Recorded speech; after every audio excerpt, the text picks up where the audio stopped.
Now we move on to our last talk in this session, that is imaging in neuro-ophthalmology.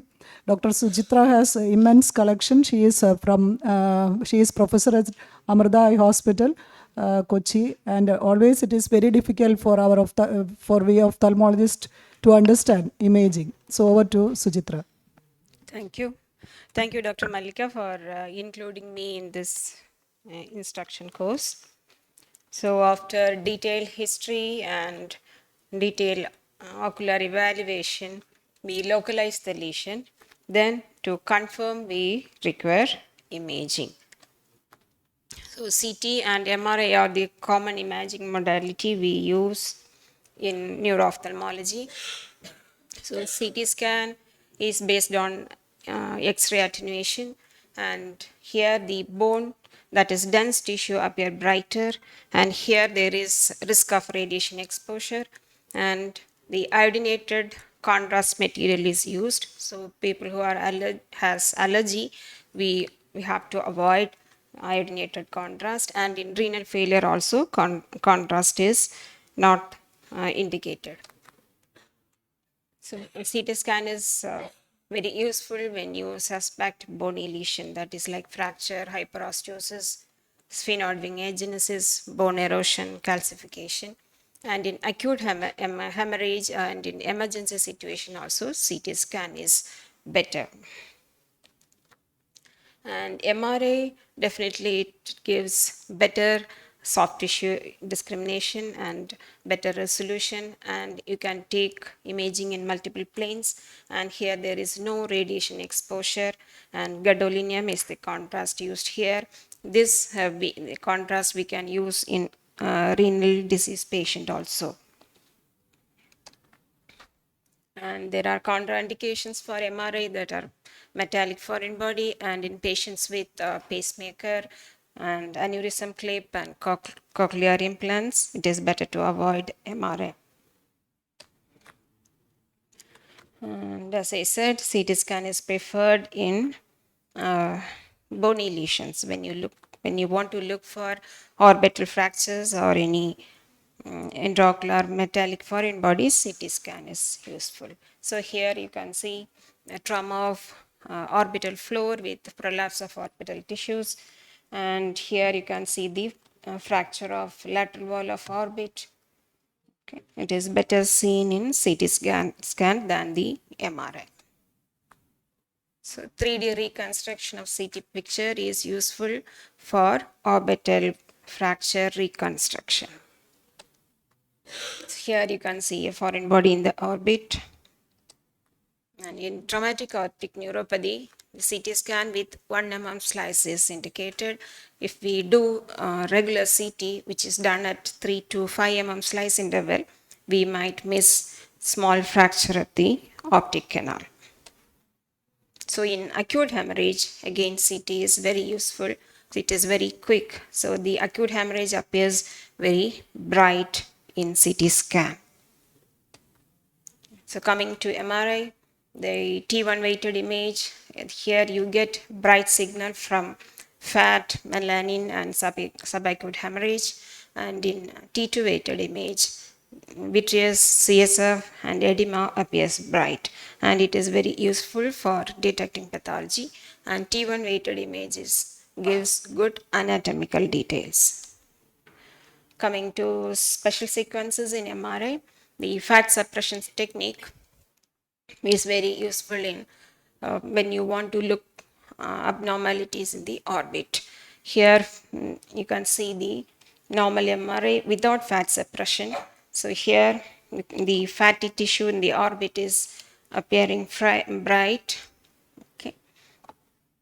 So you can see the optic nerve in the center, and in the second image it is fat suppressed and contrast is used. So ocular muscles are seen bright. Okay. In these pictures are in thyroid orbitopathy. So first picture is with contrast and fat suppression. So the extraocular muscles are seen better. But if we are very sure that it is thyroid orbitopathy, contrast is not really required.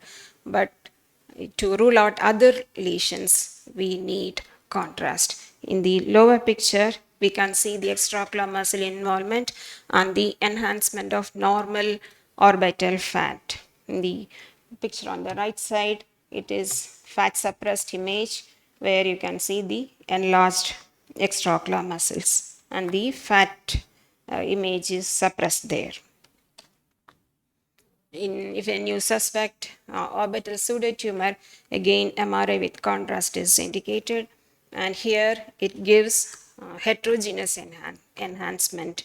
In normal orbital fatty tissue or homogeneous, so that we can differentiate whether it is inflammation or normal fat. In orbital cellulitis, CT scan orbit with PNS is indicated to rule out sinus infections. And when you suspect cavernous sinus thrombosis, MRI is indicated. Here again, any inflamed tissue gives heterogeneous enhancement.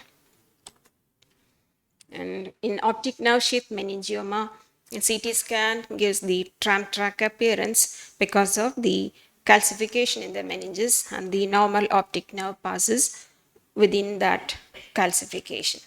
And in MRI is indicated to look for the intracranial extension of the lesion. And optic nerve glioma gives uniform fusiform enlargement of optic nerve, and here you can see the large optic nerve glioma extending intracranially, and in the left eye you can see the fat suppressed image where you can see the normal optic nerve. In optic nerve neuritis, again the optic nerve shows the enhancement. Here we use that flare sequence when we look for enhancing lesion in the brain. The flare sequence suppresses the bright signal from the CSF.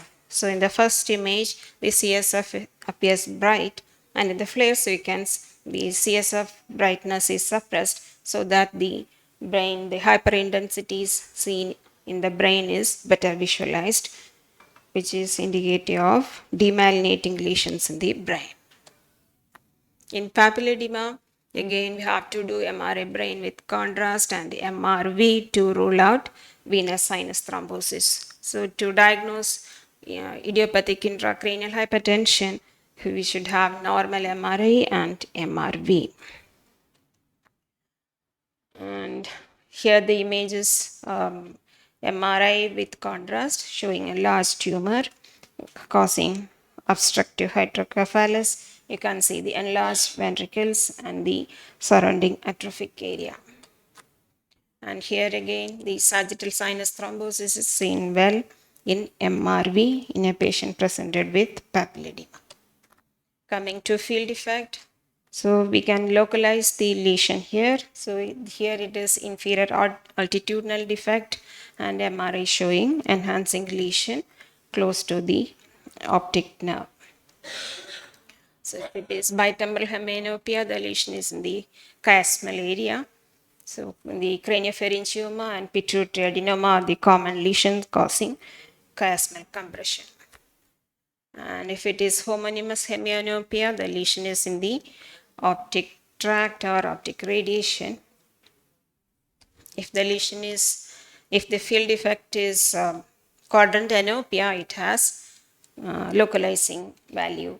So superior, by homonymous superior quadrant anopia, the lesion is in the temporal lobe, and homonymous inferior quadrant anopia, the lesion is in the parietal lobe.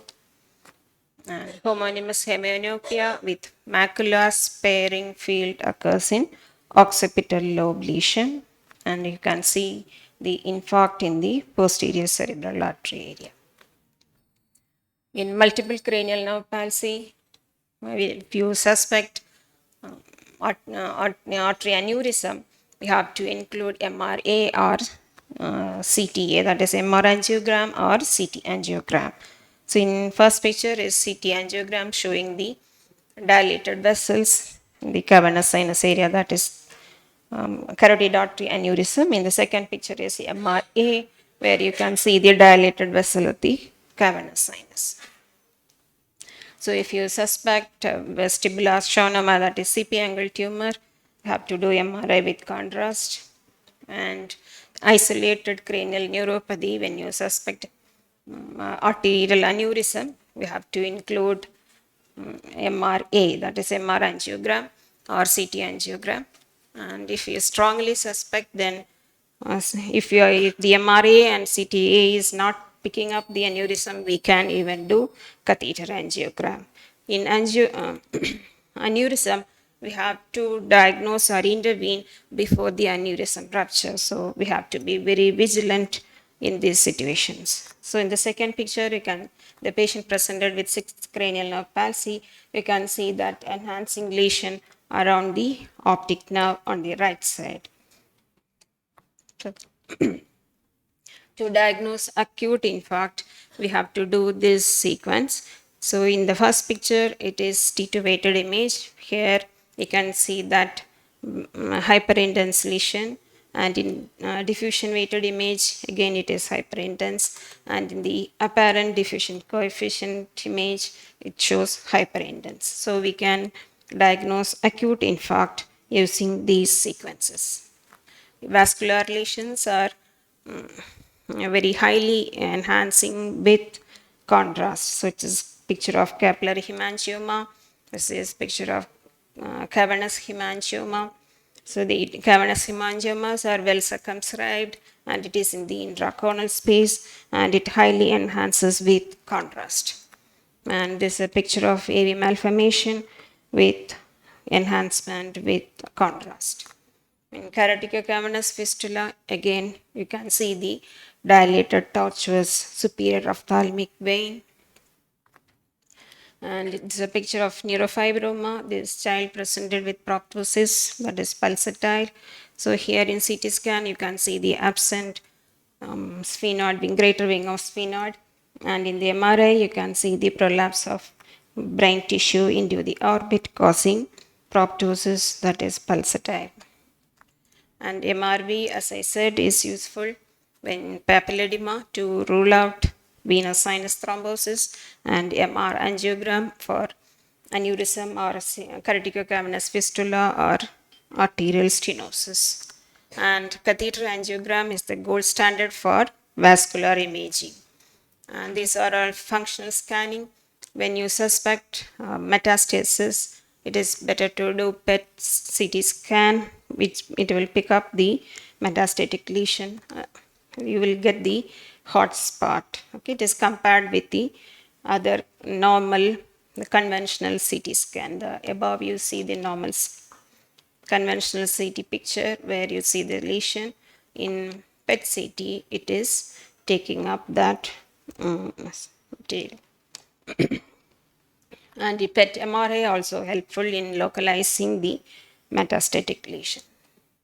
So this is a newer method where we can track, map the normal visual pathway, and we can even map the important areas, and it is very useful in the management part, that is the surgical management, stereotactic radiosurgery. You can avoid injuring the vital structures like optic radiation, speech areas, or visual pathway. So while ordering the image or while writing the request form for imaging, we have to clinically diagnose, localize the lesion, give clinical diagnosis, differential diagnosis, and order the appropriate image. We should not write just MRI brain. Thank you. Thank you, Dr. Sujithra, from basics to the last slide, presented very well. Any doubts from the audience to any of the speakers? Otherwise, we'll stop this is the last session of the day. Thank you,